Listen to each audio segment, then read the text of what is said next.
这也挺好，不用再挑了啊。好，来，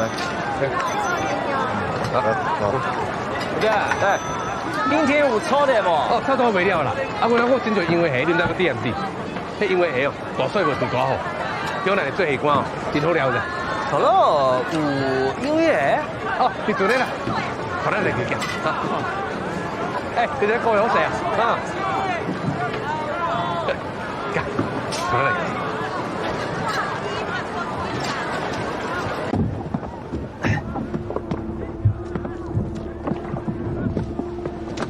这基隆公委要帮忙，你怎么有拨到这里来？工委的事以后我不管了，昨天刚交接出去。怎么了？发生什么事啊？组织上要新建一个海上交通线，我是你的直接上线，需要你和老薛的船在海上进行接驳，准时准点，不能有任何的意外，能做到吗？海上接驳啊，这怎么能保证啊？海上连个坐标点都没有，确定位置很难呢，起码得离很近点才可以啊。我知道，这是你必须要克服的困难。啊，你怎么不直接走老谢的船啊？这样子少了一个环节，不是更安全吗？他的船太大，省进无处，怕偷渡查得非常严。这条海上交通线非常的重要，一定要确保万无一失。我明白你的意思了。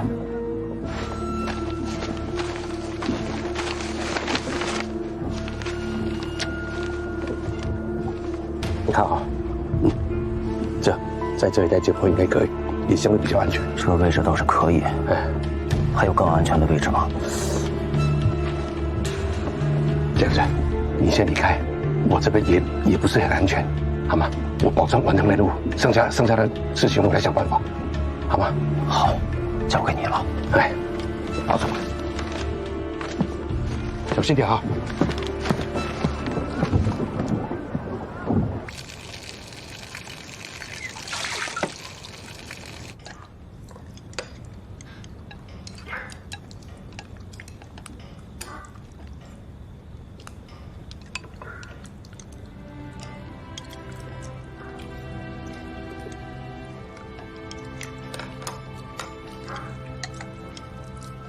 吃饱了？我吃饱了。吃饱了跟别上了，姐给你铺课位。走。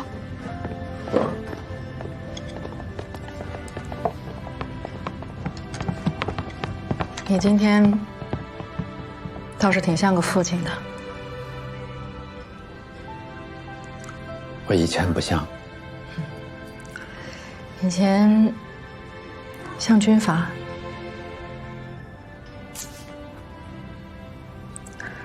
于迅，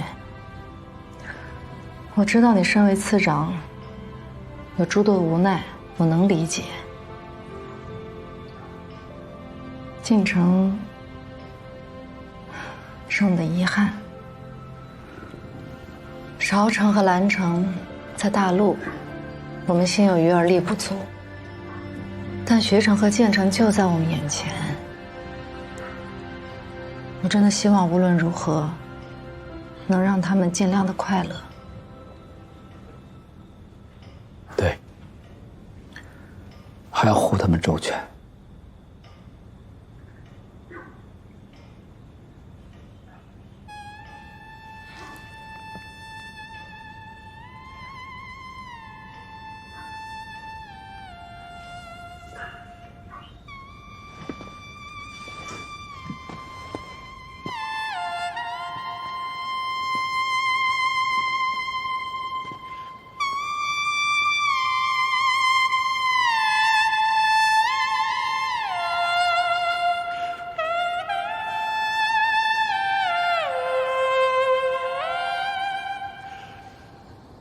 很好听，只是，为什么感觉有点忧伤？我想家了。今天在学校门口看见小姐哭的时候，其实我也哭了。我就想起了离开漳州老家跟我妈分开的时候，我妈也这样抱着我哭，就好像这辈子再也见不到我似的。我想我妈妈。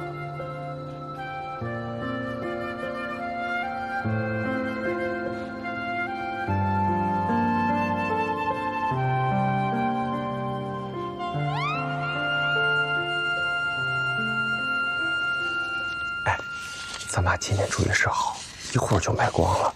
我是真没想到这边人这么爱吃辣，那云贵川爱吃，陕西、山西也爱吃辣。多少来着？现在知道咱妈的厉害了吧？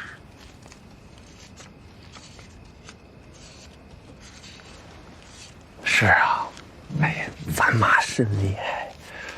那你说，我今天也这么厉害，赚了这么多钱，你不家里孩子都是？哎呀，你别捣乱，数到哪儿了？要夸也是咱妈功劳第一。你明天记得再去多买点干辣椒送到药铺去。没问题，这不是明天的事儿吗？赶紧睡觉。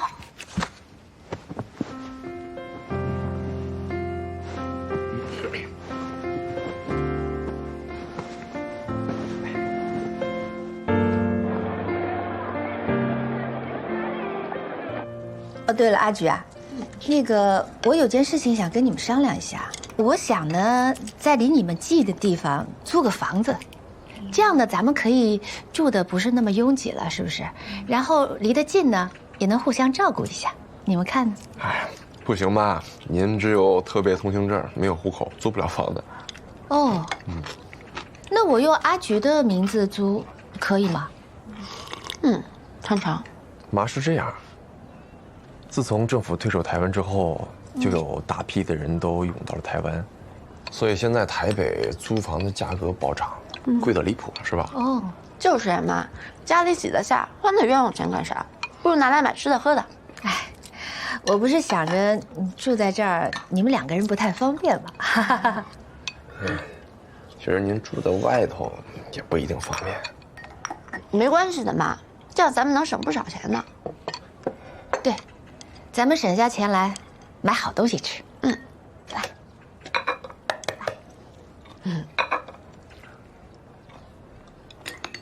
我吃好了，你们吃吗？我们也吃好了，来。妈，谢谢您带长城做生意赚钱。哎，咱不是一家人吗？瞎客气什么？我如果不忙的时候，你到时候也可以搭把手，这样的话，长城的压力也小一点。现在世道乱，他压力大，对不对？谢谢妈，您来了正好。哎呀，别客气了，姐，我帮你放厨房了啊。这小梅姐家这几天怎么这么安静啊？是，按理说这个点儿，他也应该在院里浇水了。难不成搬走了？不会吧？这么久的邻居了，搬走他应该给咱们家说一声啊，是不是一家人出去玩了？不知道，我走了。注意安全啊！哎，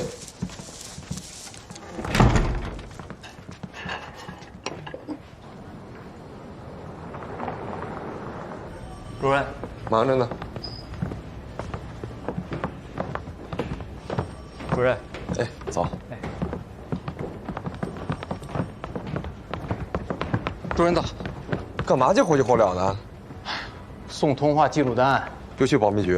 哎呀，就他们事儿多，3天2头要这个通话记录单，你说哪有那么多凤谍呀？说是让我们帮着协查，我看呐就是爱使唤人。总裁不都说了吗？现在反共防谍，重中之，我们只能照办呐。主任有问题？没问题。我看见一个跟我邻居重名的。哎，对，我刚好也有事要去趟保密局，我这替你捎过去吧。那太谢谢主任了，我先回去忙啊。好嘞，好嘞。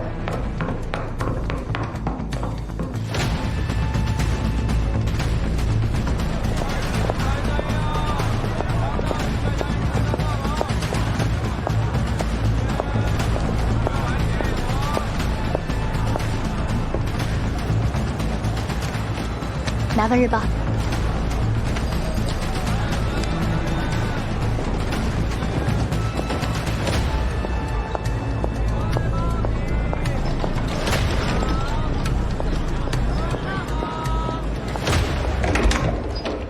哎呀，多大点事儿啊，还让王主任亲自跑一趟啊？应该的，兄弟单位嘛。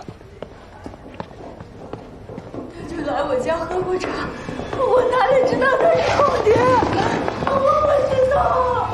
是。啊，这就是今天单子上的嫌犯。半个月之前，他在家里接待了一个来台的大陆亲戚。那个人之前在大陆发表过反蒋的言论，像这种明显的通共行为，我们是一定会请来配合调查的。那是当然，当然。那叶处长，你先忙，我先告辞了。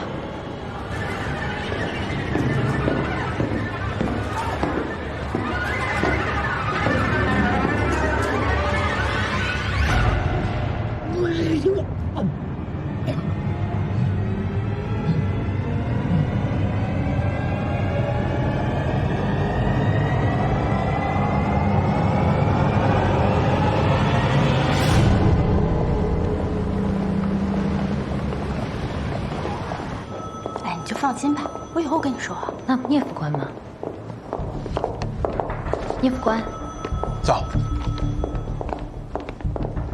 干嘛？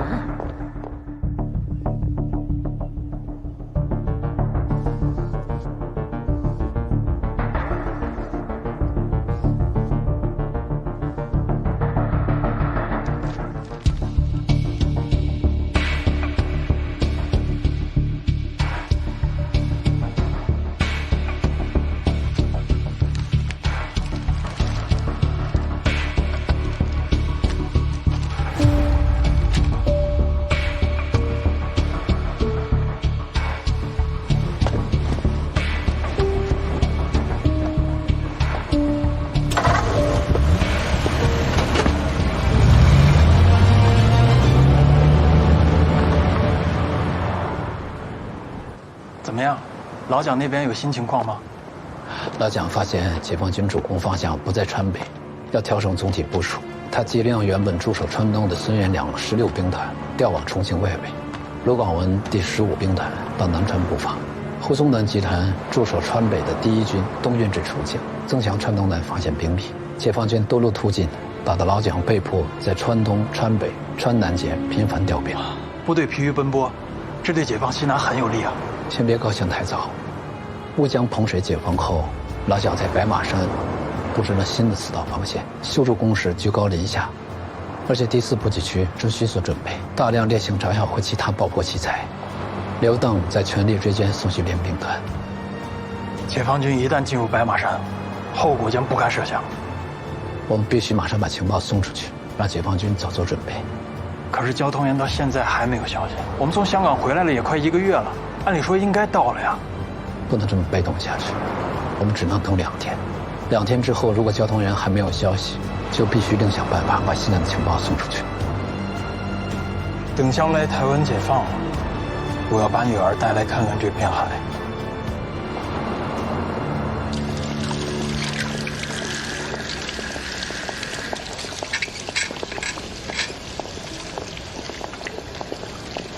哎，怎么样？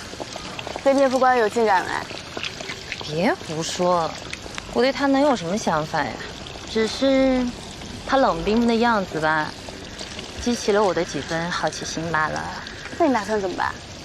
请他吃个饭？哎，可以啊。那我请他吧，毕竟我闯的祸嘛。咋了？生气了？咋了？我俩一起。平日里面都见不上，怎么请啊？你做2小菜给他送去，他不好意思拒绝的。这样既能展现你的贤惠，又能名正言顺地跟他独处一室了。他是福州人吧？哦，那边的菜我不会做。哎呀，你擅长做什么就做什么嘛。重庆菜他吃得惯吗？你管他呢，心意最重要嘛。妈，您看我织这么长，是不是就差不多了？我觉得得再多这么多才行。哎呀，好久都没织毛衣了，但还是您织的好，还是跟外婆学的呢。阿菊啊，我怎么觉得长城今天有点奇怪呀？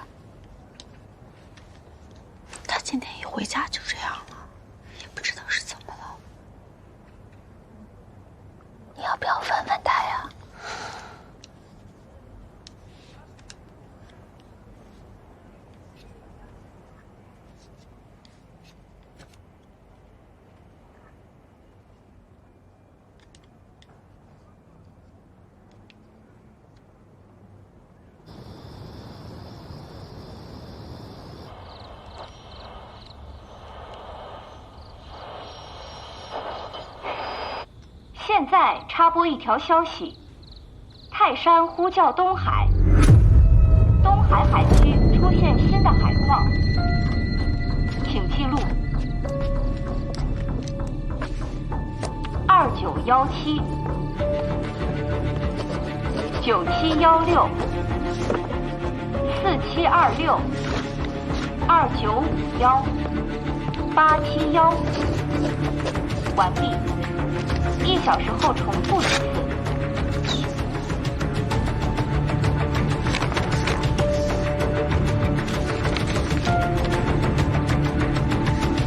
交通员到了，就赶快去安排登报，等寻人启事，在全民日报上，同时继续收听，关注这个频段，好，以免错过组织上什么别的消息。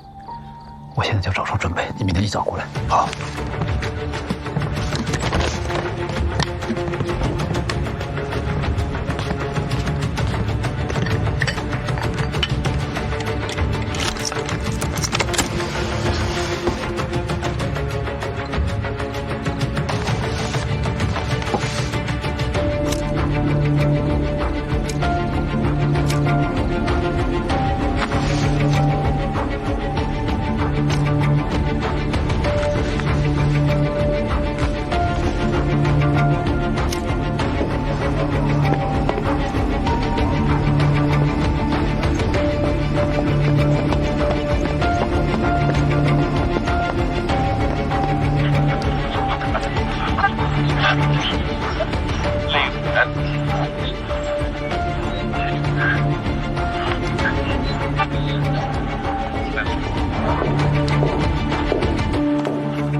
李委员，有事吗？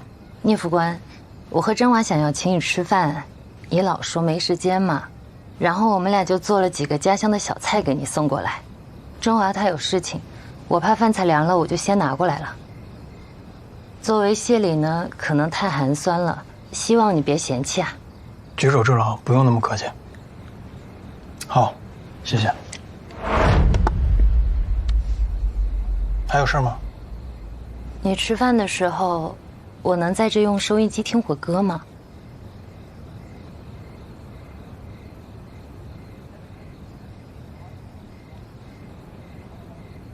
你的收音机呢？收音机那么贵，我哪买得起啊？我以前上大学的时候都是借同学的收音机来听的。没事，你要是不方便我进去的话，你可以把收音机借给我，然后等你吃完饭我来取餐盒的时候，就正好把收音机拿回来给你。好，没什么不方便的。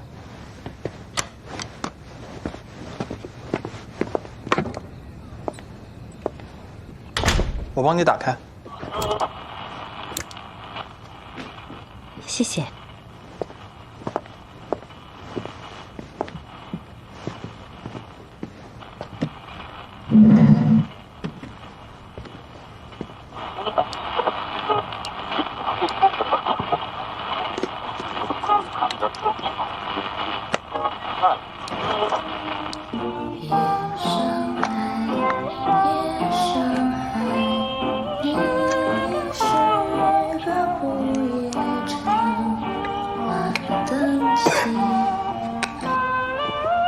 聂副官，是饭菜太辣了吗？不加辣的菜我不会做。其实这里天气啊比较潮湿，其实吃点海椒它是能除湿的。是啊。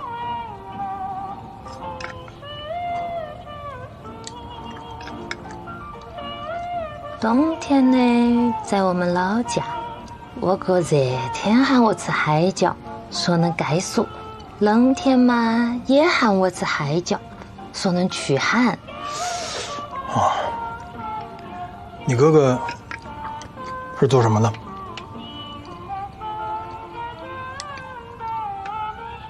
我哥是国军的飞行员，殉国了。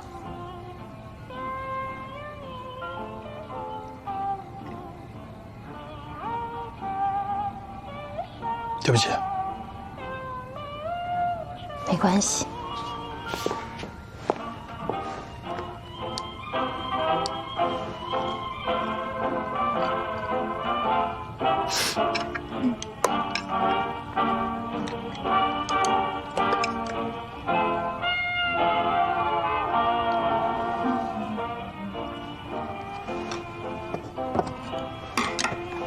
我吃好了，谢谢你的家乡小菜。时候也不早了，你回去吧。我看您都没怎么吃啊，是不是我在这您不方便啊？哦，没有。你再吃点嘛，要不我先回去吧，您慢慢吃，多吃点嘛。我先回去，你太瘦了，多吃点。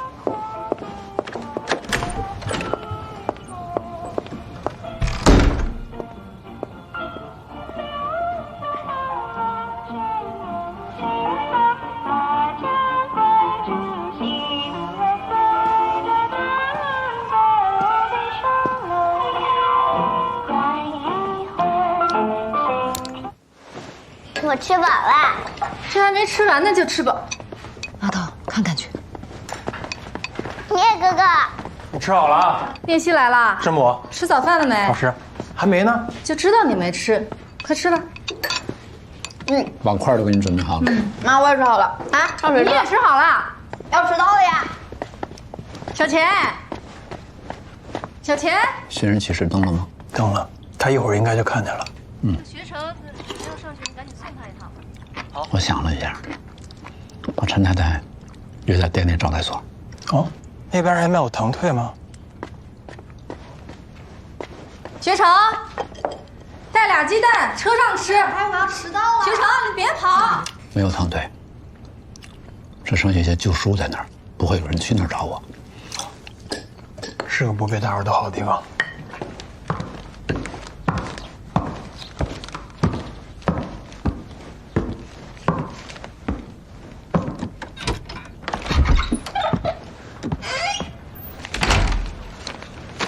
怎么买了2份一样的《全民日报》啊？买了1份，老板给了2份。来，想着刚好留给妈看呗。啊，谢谢。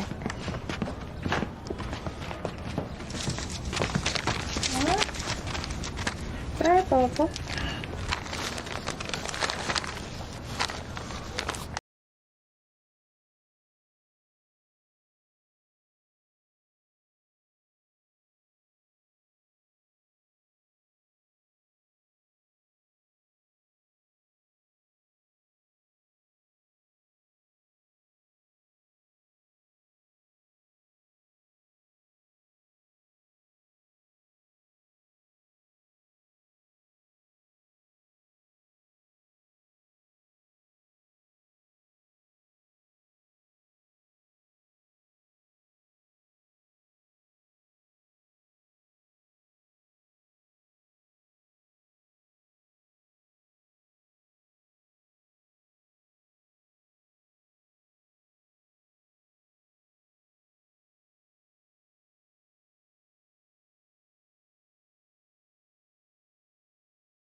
妈，吃饭了。好的，马上。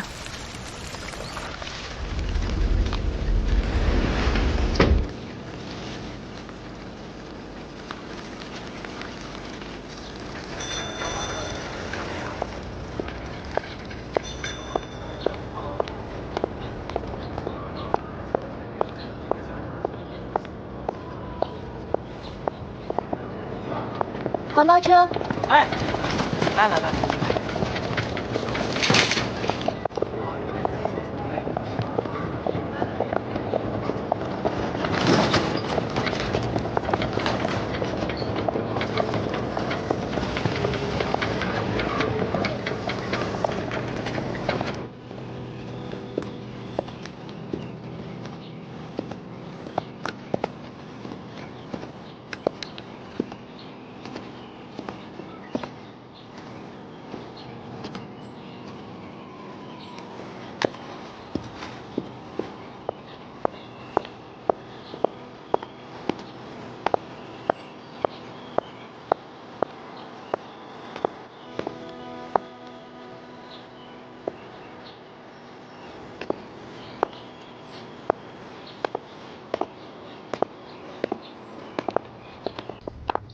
这边请。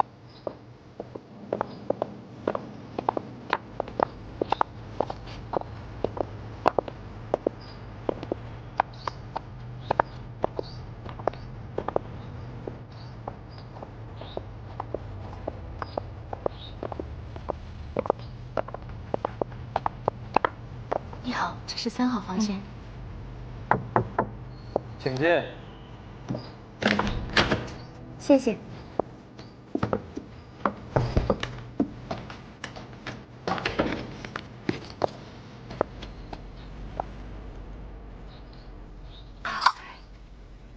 对不起，我可能走错地方了。您没有走错房间，陈太太，请坐吧。您是东海同志？一路上都顺利吧？啊，总算见到你了，东海同志。你放心吧，我一路走过来，我觉得非常安全，完全没有问题。那就好。您看上去好年轻啊。是这样，东海同志会在这个地址等您。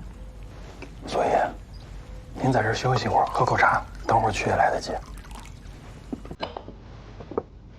您和东海同志见面的地址不便直接登报，所以为了安全起见，需要在这里中转一下，希望您谅解。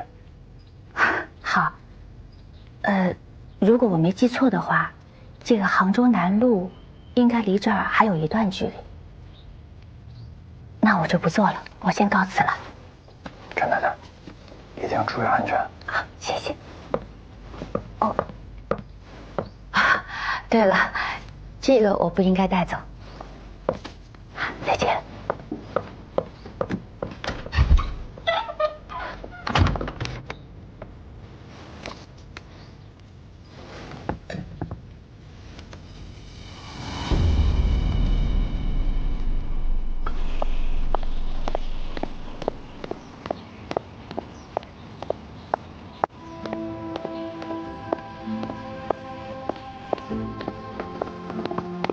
陈太太，正好顺路，要不要我送你一下？好啊，谢谢谢谢。请。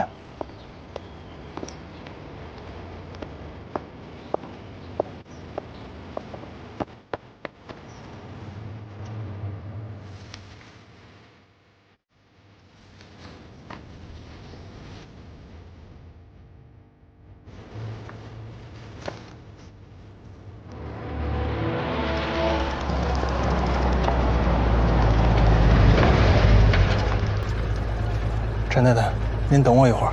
好。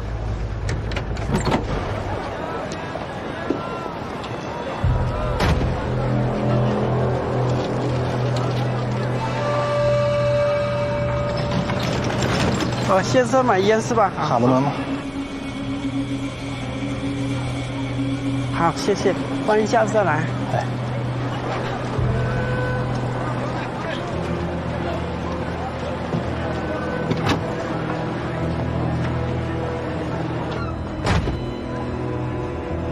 您可以抽烟，我对烟味不嫌弃的。陈太太，我不吸烟的，只是担心有尾巴跟着，所以停下来看看。哦，师母也特别不喜欢烟味儿，所以这个车里没人抽烟。啊，师母是谁呀？哦，东海同志是我的老师，我们现在去的电力招待所是他们之前住的地方，现在已经搬走了，所以应该没人打扰。哦。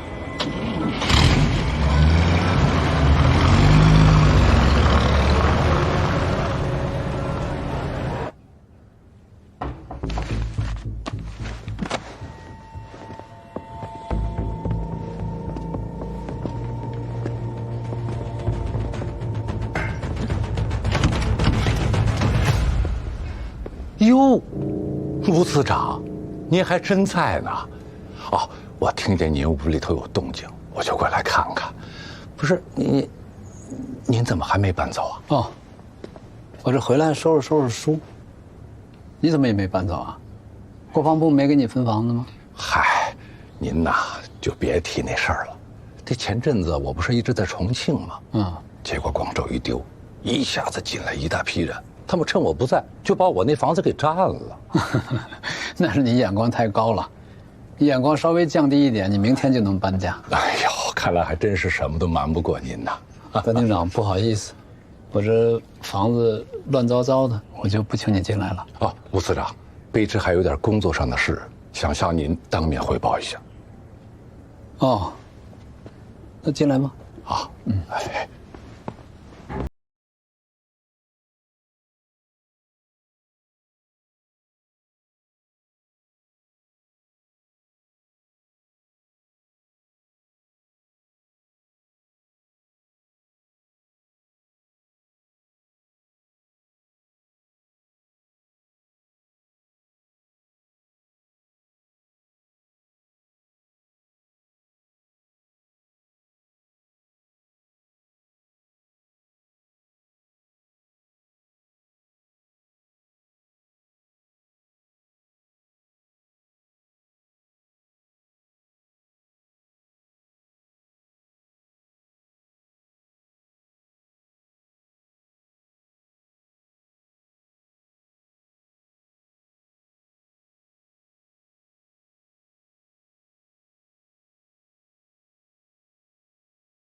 都给我卑职看一辈子了，我这搬家都没来得及收拾，连个坐的地方都没有。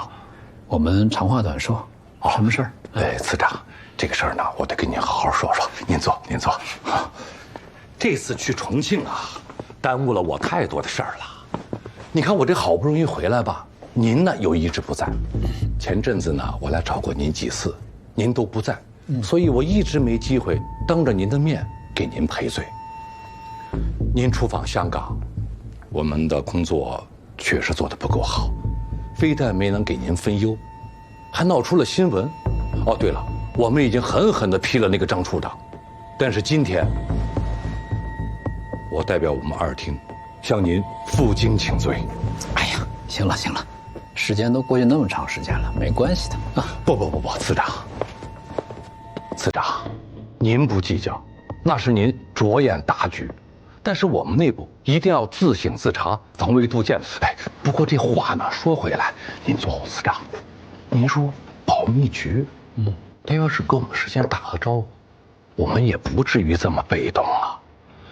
我听说毛人凤把那个闯祸的古正文送到台中的山里去了，您品品，啊，他这是承认错误、解决问题的态度吗？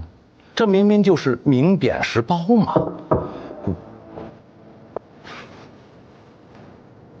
啊，我来。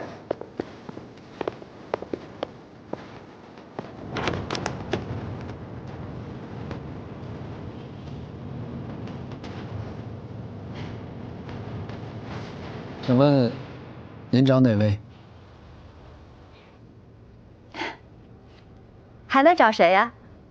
当然是您太太了。哎呀，这么多年的姐妹了，你说说，搬个家都不告诉我，他人呢？哦，您是内子毕奎的朋友，他没跟您说我们最近搬家了吗？没有说呀。哎呀，你说说，我跟毕奎这么多年的朋友了，快请。这个搬家这么大的事儿，怎么也不通知我一下啊？啊，准备不跟我来往了？哎呀，我跟你说啊，其实我想了半天，可。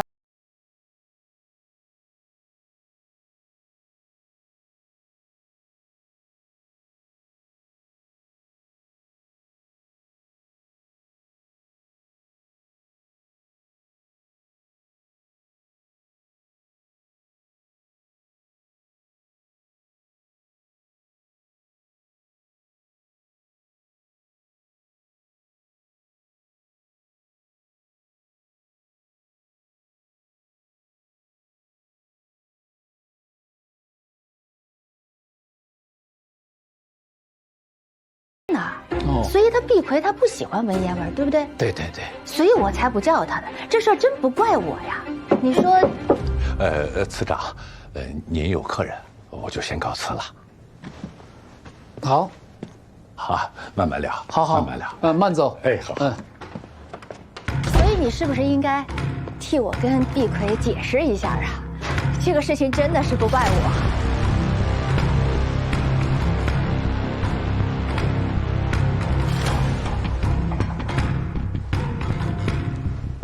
同志，我是陈太太，朱峰。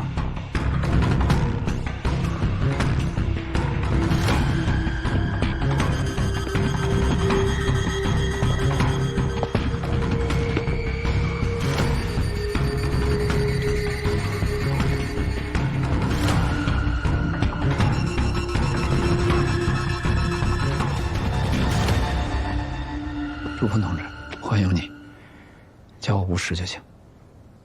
那位是国防部2厅厅长，特务头子。危险吗？没事儿，我们原来都住在这儿，只是没想到他还没搬走。这是万先生、万警官同志给您的信。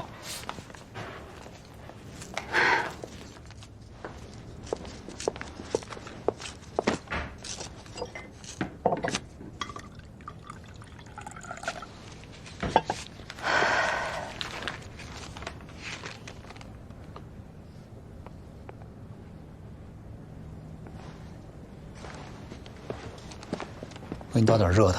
不用不用，够了够了。你有亲戚在警务处？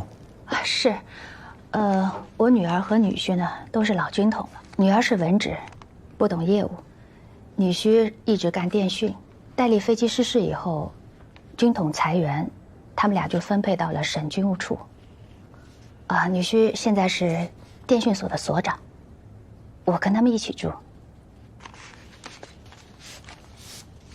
太空委的通知接上头了吗？接上了。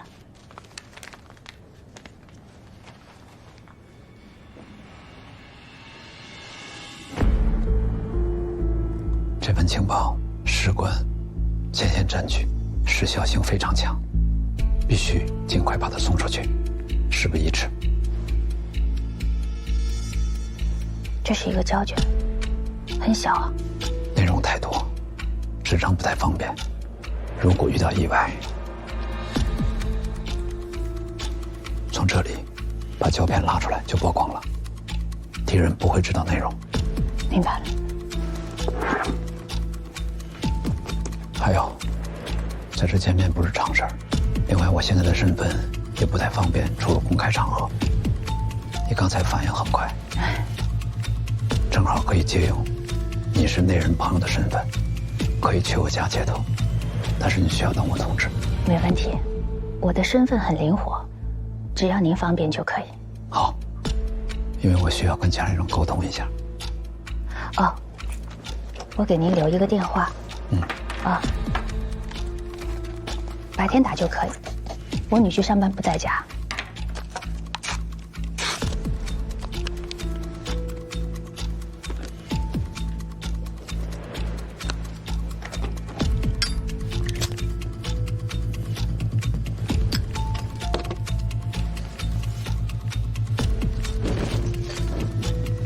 我让我副官聂喜送你，车在楼下。记住，是他会给你打电话。好，再见。再见。告辞了。再见，陈太太。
陈太太反应快，要是真上了车就糟了。看来还是有一定的工作经验。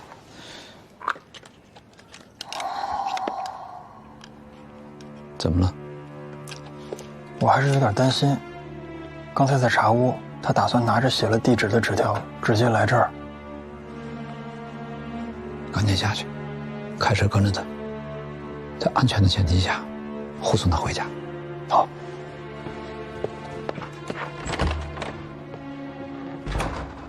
今天怎么这么早就醒了？天天晚上抓人，这台北人都学精了，根本不出门。白天试试。洪流啊，我听说局长找你们组的那个行动队长，叫于什么来着？于肖南。对，找他谈话。是不是你们谷组长回不来了，要让他接班啊？那你们怎么不找他搭伙？也不是本地人呐，哪像阿旺哥柳又会官话。就他那笨嘴拙舌的样子，连查个证件都查不明白，还想当组长哦？上班干活，赶紧。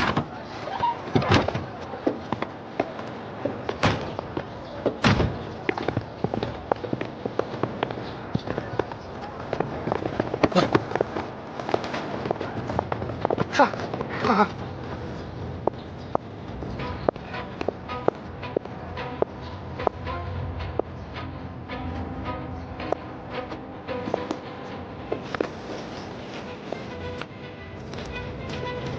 这给他来。哎呀！长官有什么事儿啊？保密局的，收证下证件。啊，好。啊，这是我的通行证。你这证件有点问题啊，跟我去局里核实一下。我是省警务处的家属，这个通行证是我新办的。跟我去局里核实一下，不就都清楚？你说了？带走！你怎么抢我包呢？不是，你要干什么？走！新的，我刚办的。对。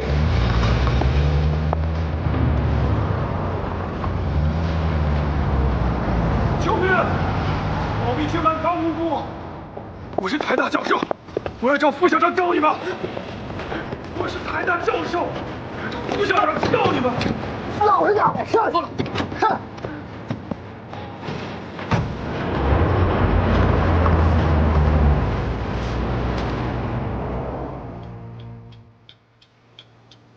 陈太太从茶屋起身后就一直没有尾巴，而且那些特务原本是埋伏在车里的，看见有人出来，再抽查搜身，摆开抓共党的架势，实际上干的就是查证件的活，而且专抓那些看起来比较体面的人。所以我觉得80%应该是绑票勒索，不会往保密局里带，肯定是关在外面要赎金。照这样来看，我觉得陈太太的身份应该没有暴露。我现在担心的是他手里的胶卷有没有销毁。现在最重要的就是时间了，越早一点把他救出来，就越少一份暴露的风险。如果真的是绑票勒索，有没有可能找一个合适身份的人把他赎出来？关键现在是什么人能出面呢？段厅长。什么？段厅长。段退之一旦搅和进来，陈太太之前编的故事就露马脚了。当时抓了几个人，还有什么人你认识吗？不认识。哎，倒是有一个，他自称是台大的教授，一直大喊保密局滥抓无辜，要找副校长告他们。为什么要找副校长？不是副校长，应该是台大的校长傅斯年。哦，傅大炮吗？对，如果他知道台大的教授被保密局绑票了，他赶到了草山行馆，拍老蒋的桌子。太好了，现在关键是要怎么样联系副校长呢？我来想办法。我到政法组有半年的时间了。见过的共谍，反正咱俩手脚加一起来都不够数的。没有一个是我们组长审完不开口的。我咋就不信呢？哼，你别不信。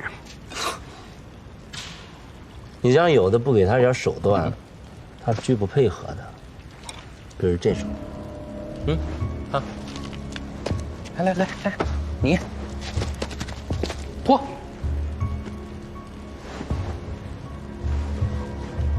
脱！建成，建成，哪儿呢？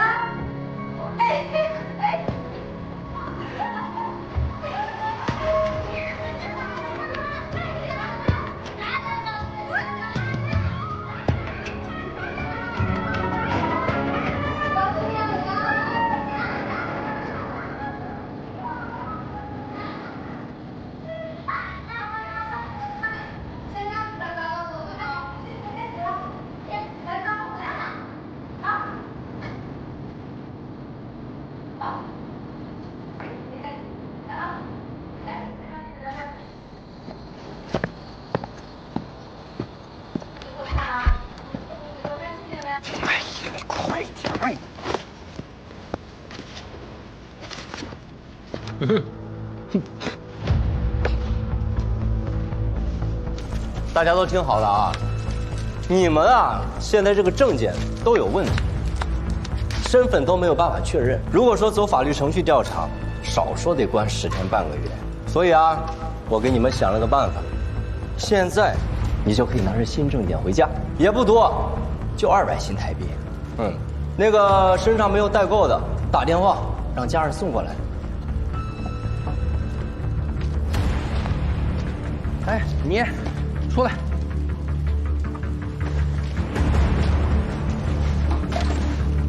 说的就是你，不是你，是你。我知道了。来，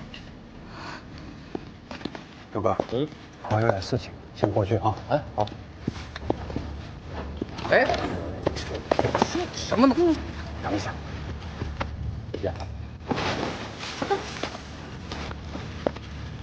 走。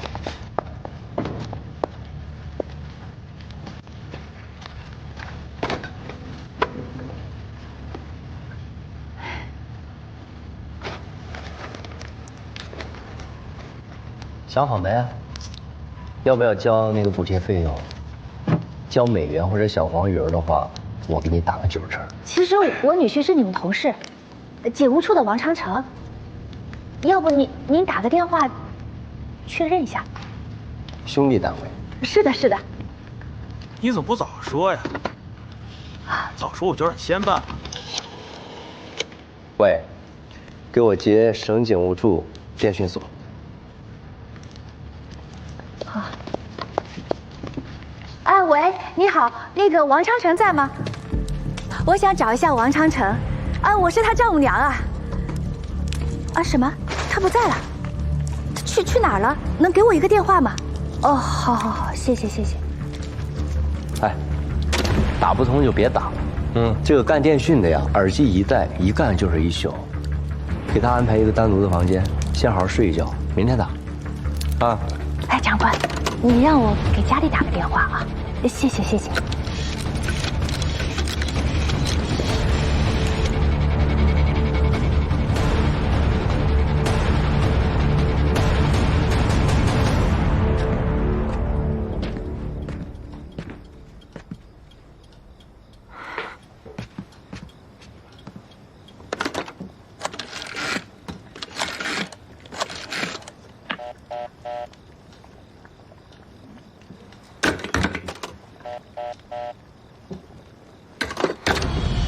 哎呀，打不通就算了。哎，带他手。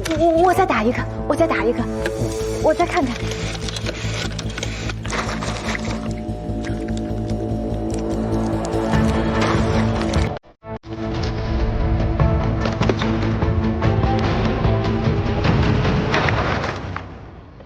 我饿了，刚才关了太久了，我也不知道你们要把我关到什么时候。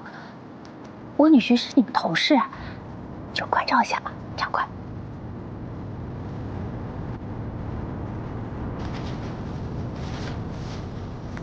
谢谢。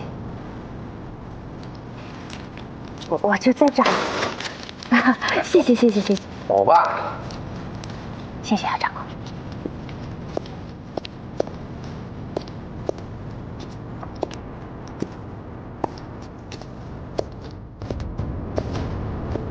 谢谢。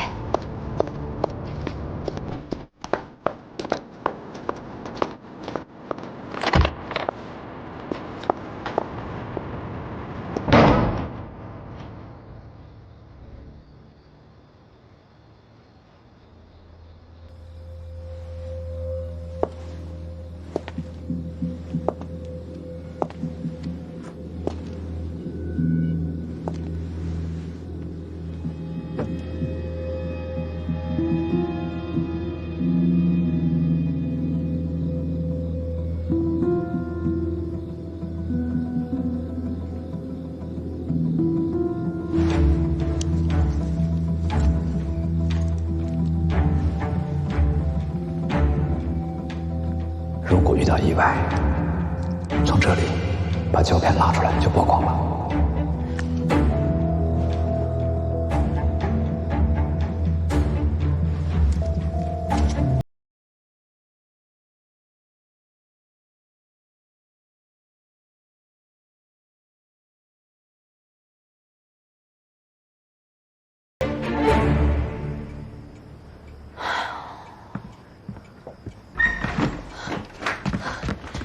你还知道回来呀？我加班啊。妈到现在都没回家。我听邻居讲，保密局这几天又在四处抓人，怕他出什么事儿，可又不敢把孩子扔在家里出去找。再说等你下班回来再去找，谁知道你今天又加班？不是你给我打电话呀？家里电话坏了。坏了？我都要急死了我。你别着急，妈没说她去哪儿了。她就说去逛街了，也没说去哪儿。这可能中间线路断了。你说妈不会真碰上保密局了吧？最近几个大头都在重庆呢，没听说有什么行动。你找你保密局的老同事打听打听。这问不了。为什么问不了啊？首先，最近就没有什么行动。那妈只要是不被抓进去，就不会有危险。那可能就是到哪个老朋友家都聊了一会儿，想打个电话跟家里说一声，结果电话线又断了。那你说，可能既然都没什么问题，我再一问，反而容易让人家误会咱们跟保密有什么联系，多不好。这都什么时候了，你还担心别人误不误会？妈心疼我，大老远的从香港跑过来照顾我和孩子，还生怕给咱们家添麻烦，一个劲的贴补家用，带着你做生意赚钱。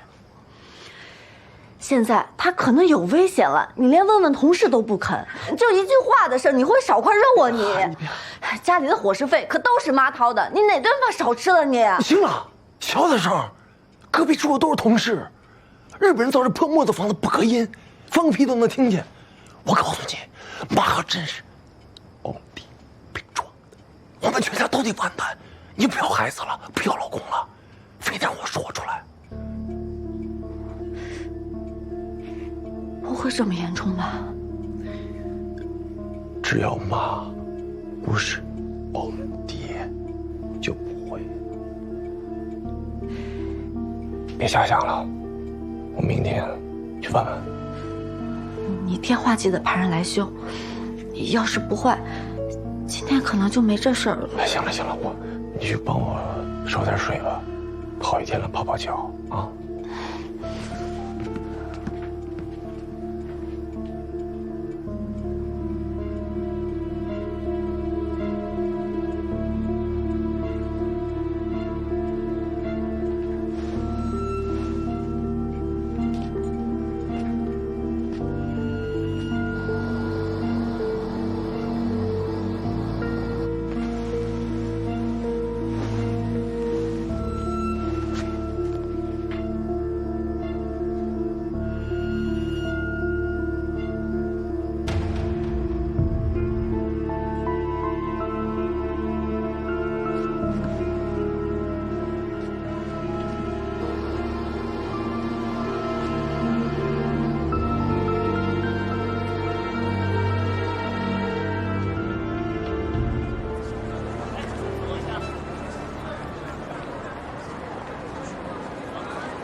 喂？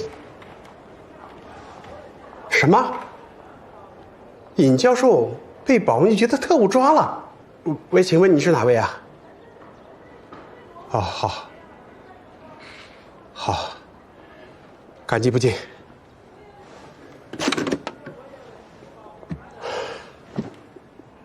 好你个陈诚，出尔反尔，这样以后谁还敢来台大教书了？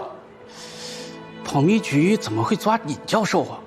学校今年刚配合陈长官抓了500多共谍学生，说好了不动老师的，这消息可靠吗？可不可靠？问问便知道。是可下不可容，是可下不可容。释放尹教授，释放尹教授，是可下不可容，是可下不可容。释放尹教授，释放尹教授。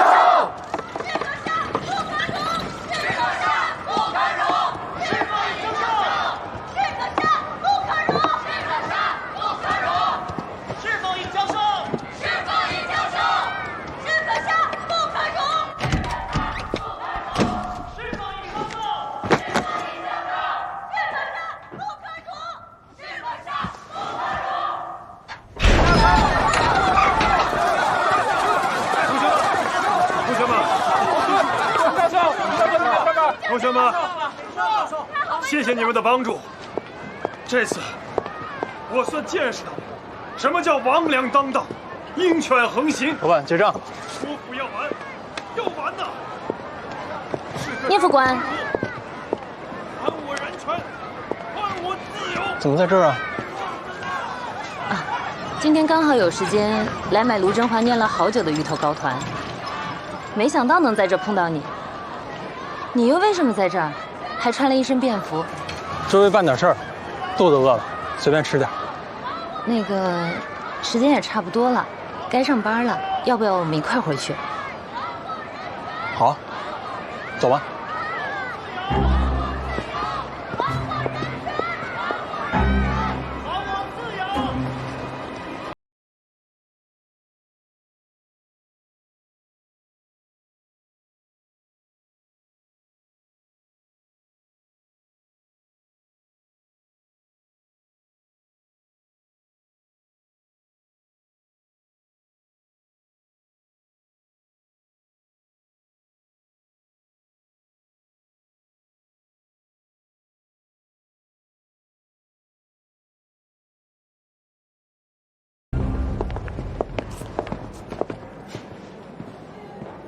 聂副官回见。好。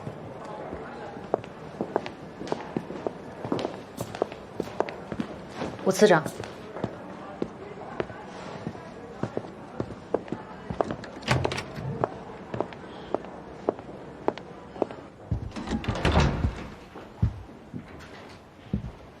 安全，我亲眼看见他出来的，后面没有尾巴。嗯。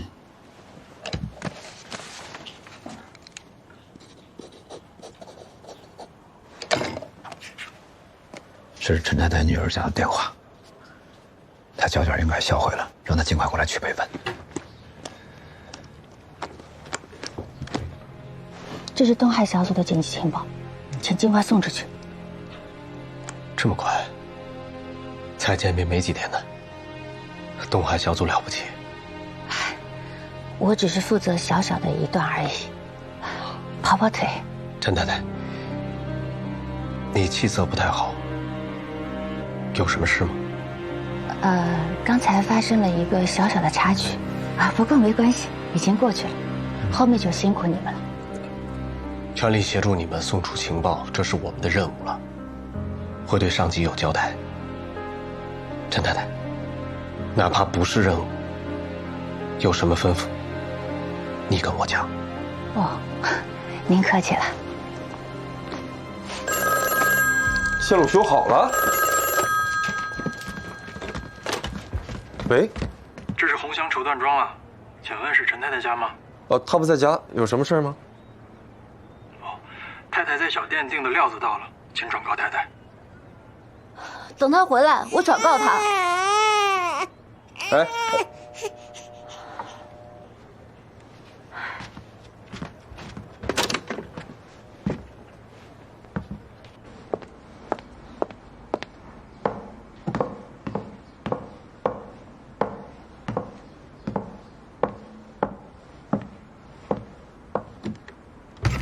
回来了，妈，您回来了。您怎么才回来呀？您去哪儿了呀？这一晚上我都要急死了。先坐下来，先坐下来。让你们啊。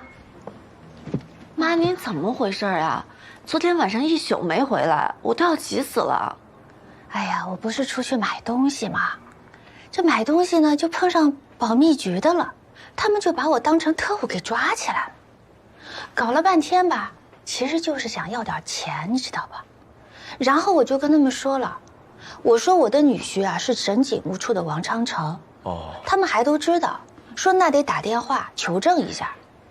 哎，昌成，昨天你是不是没有上班啊？我昨天晚上在出外勤，没在所里。哎呦，你看看，那家里怎么没有人接电话呢？昨天家里电话坏了，今天早上才修好。哎呀，可真巧。妈，他们没把您怎么着吧？伤着没有？无非就是到时候用钱解决事情嘛。昌成也有面子啊，我跟人家提他的名字，他们都认识，还给我好吃的呢。总之您平安回来就好，你要有个好歹，我怎么向弟妹们交代啊？算这帮孙子还有点良心，不然我跟他们没完。对了，妈，那您后来到底是被关在哪儿了？我问了好几个保密局的同事，他们都不知道。关的那个地方我也搞不清楚是哪儿。第二天我一醒来，他们就把我放了。他们怎么能随便抓人呢？整天搜刮老百姓油水算怎么回事啊？哎呀，阿菊啊，真是不好意思，给你们添那么大麻烦，让你们操心了，也担心了，真是对不起你们啊！您千万别这么说，妈。那个时间不早了，我得上班，你们先聊。啊，好的。哎，对了，妈，您之前是在鸿祥绸缎庄订过料子吗？没有啊。那奇怪，今天有人打电话说您订的料子到了。哦，哎呀，是的，是的，是的，我订的，我订的。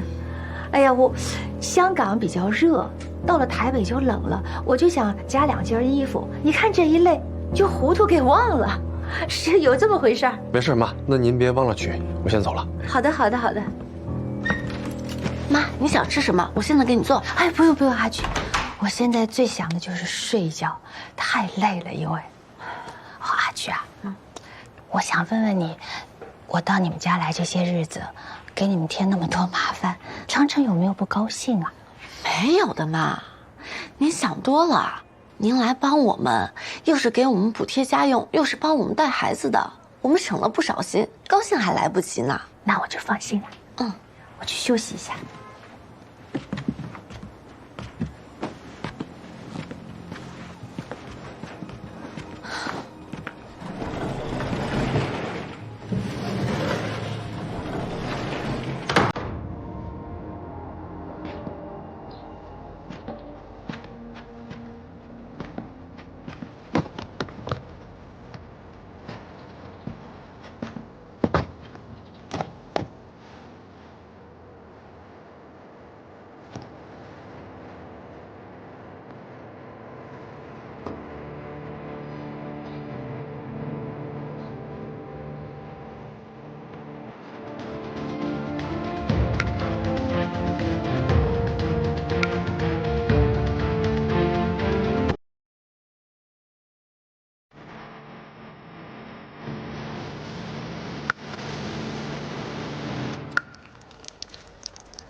太太，您要买点什么？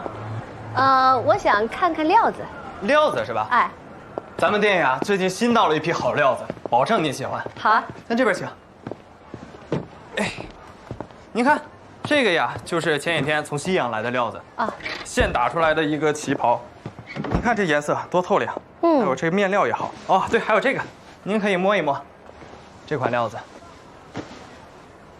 舒服吧？摸起来。这是哪里的？这个是南洋来的，您也可以看一看。您好，哎，先生，你们打电话通知我说陈太太订的一批料子到了，我过来取。那太太您先在这挑着啊。先生，我去给你找一找。受累。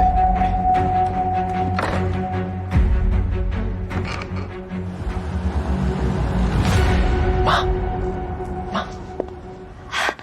长城，你怎么到这儿来了？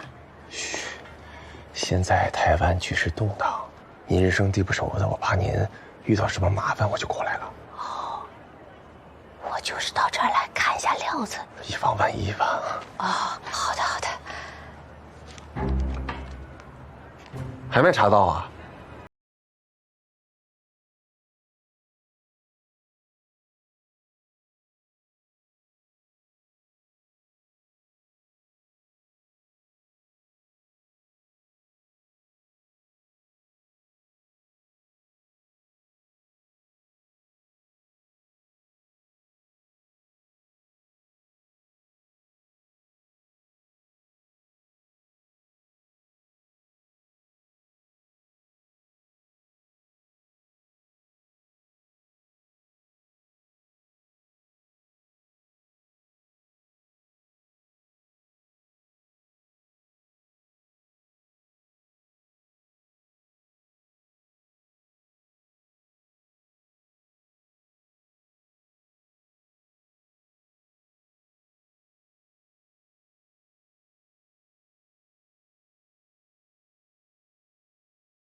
谢谢。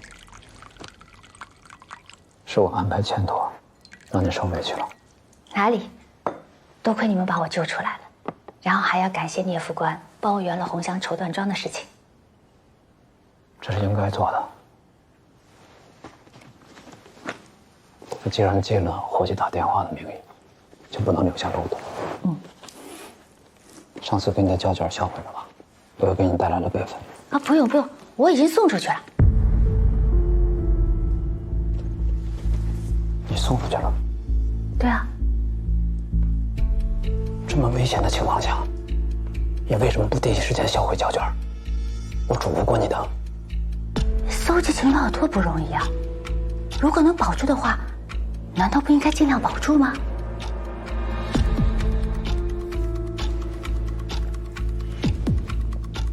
你来台湾之前，小万没跟你说过吗？地下工作，安全是首要任务。销毁了证据，你才会安全。整条情报线的同志们才会安全。可是具体情况应该具体分析啊。当时跟我说的这个情报的时效性，如果我们把它送出去，那它得什么时候才能送出去啊？而且我也不知道有备份呢。这么重要的东西，你为什么要自作主张，不服从命令？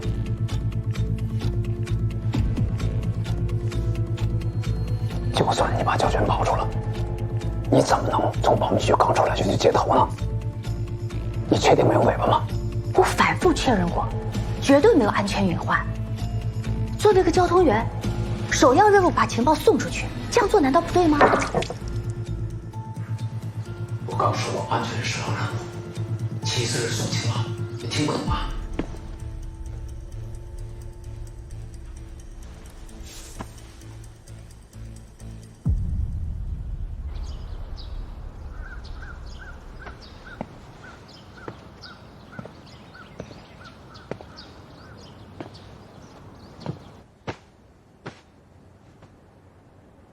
朱副同志，你有没有想过，胶卷一旦落到保密局手里，你的命会不保，太公委会撤离，你的家人会受牵连，东海小组完全暴露。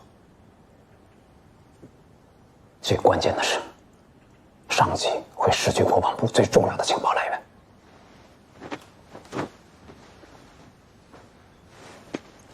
我们现在开始暂停一切联系，我想想后续的工作安排，然后再联系。哎，吴石同志，我下次见面在哪里啊？你先回去好好休息，一定要注意安全。吴石同志，我到台湾来的任务不是来休息的。本来这次任务，他执行的是另有其人，因为发生了意外，所以我来了。我知道我错了，但是我是第一次当交通员，你是不是应该给我一次机会啊？我的上一个交通员是台湾人，参加革命10几年，可靠过硬，没有犯过错。可我还是眼睁睁地看着他死在我面前。我们这种工作，很多时候没有第二次机会。你以为我在担心情报的安危？错，我只是不希望自己的交通员再牺牲。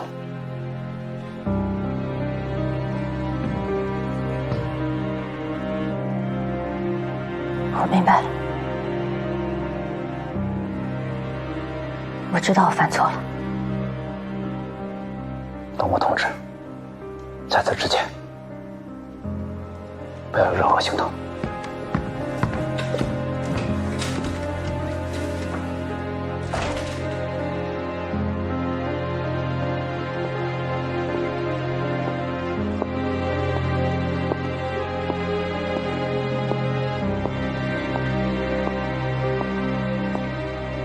朱副同志，你有没有想过，胶卷一旦落到保密局手里，你的命会不保，太公委会撤离，你的家人会受牵连。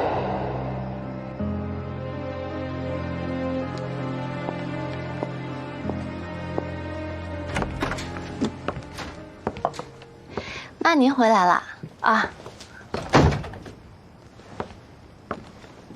这是你做的？嗯，是你喜欢吃的宁波年糕，里面还有好多宁波菜。谢谢您来台湾对我们的帮助。妈妈，谢谢你们。您谢啥呀？是您带着昌城做生意赚钱，是我们得计了。昌城，把黄鱼盛出来。马上马上。哎，不用不用不用，我现在有点累，我想去休息一下。啊，你们先吃啊。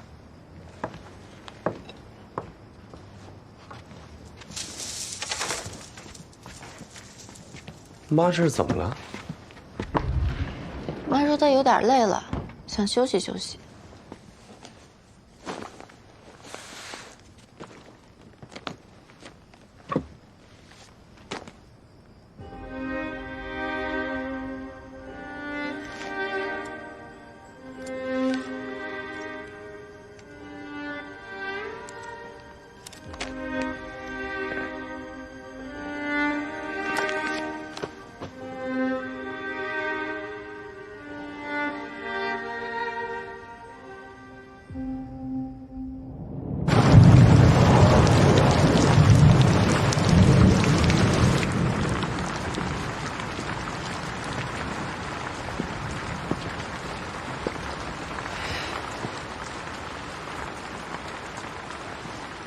一良到现在还没有出现，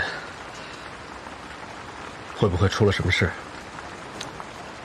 ？1周的时间重建交通线，任务确实太艰巨了。如果天黑之前他还不到，我亲自去基隆一趟。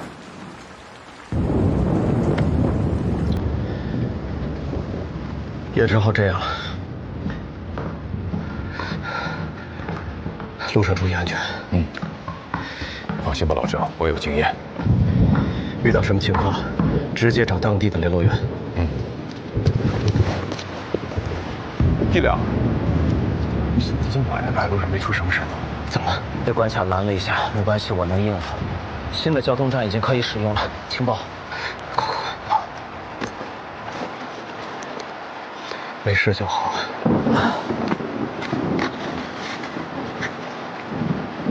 胶卷在里面，该。行，那我先走了。哎，等一下，一良，你肯定没吃东西吧？1个礼拜没见，你都累脱相了。等一下啊。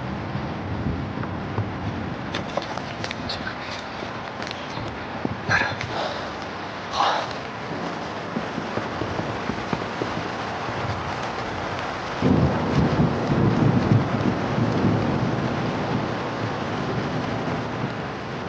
老郑，你知道张浩的原名叫林一伟吗？一良是他的亲弟弟。1949年12月10日，蒋介石匆忙从成都撤离，乘中美号专机直接飞往台湾。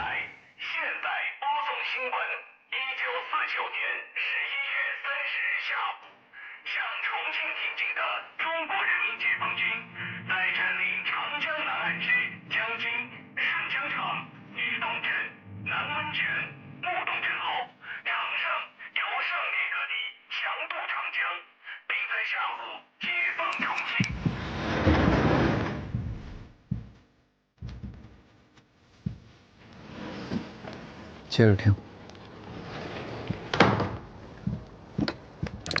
在重庆解放前夕，国民党残部狼狈不堪地争相逃命，蒋介石于30日晨间仓皇逃抵成都，阎锡山、张群本早于28日集体逃荣，大西南防线的崩溃彻底粉碎了蒋介石决战。刚才在会上，他们怎么说重庆解放的事儿啊？你去再调到中央社听听。哎，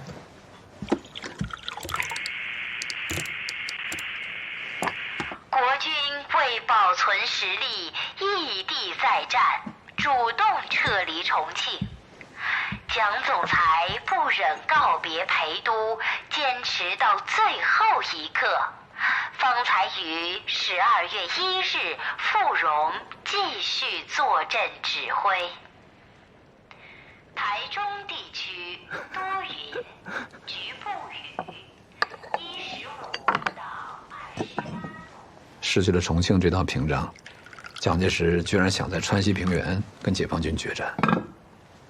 西南公署的部队，上至胡宗南，下至孙元良，全部群集一团，有哪个有拼死一搏的决心啊？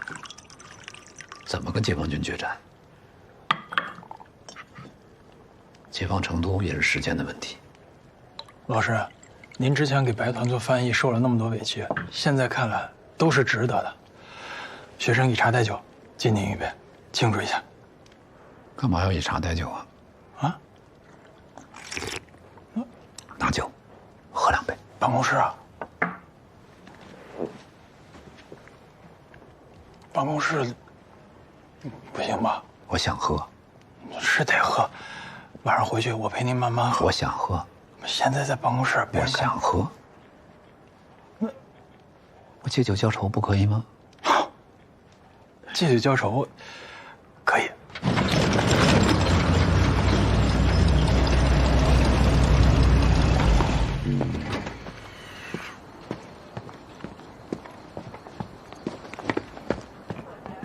那我先去洗澡了啊。